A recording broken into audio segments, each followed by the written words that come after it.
Coucher de soleil dans la pétole Atlantique Sud. Là-bas c'est beau.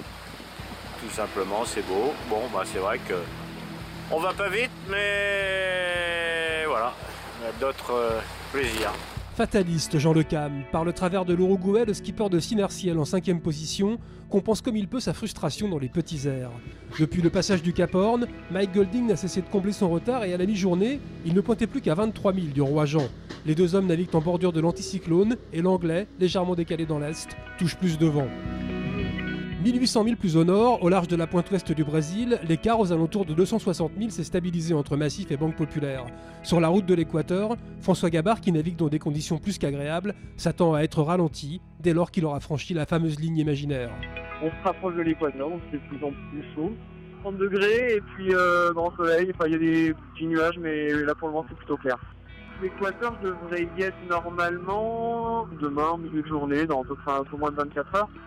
Massif est dans une position un peu favorable avec la toucher du vent en premier pendant quelques jours. Là ça va être un peu l'inverse, je pense qu'à l'approche du poteau noir, Armel va un peu revenir. Et puis après quand on sera de l'autre côté, on verra bien. On verra bien, c'est aussi ce que doit se dire Armel Lecléache, lui qui a toujours le couteau entre les dents, mais alors qu'il est, on comprend qu'il ne maîtrise pas forcément son destin. On est à fond pour pouvoir revenir sur François. Maintenant, il faut qu'on ait des opportunités.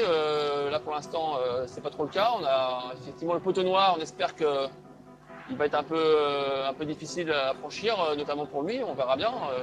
C'est un petit peu aléatoire. Cette zone de transition, elle peut bouger pas mal en quelques heures. Donc, on va voir à quelle sauce il va être mangé. Nous, derrière, on espère que ça se passera bien pour nous. Voilà, il y a l'Atlantique Nord, notamment l'anticyclone des Açores, la fin de course assez complexe.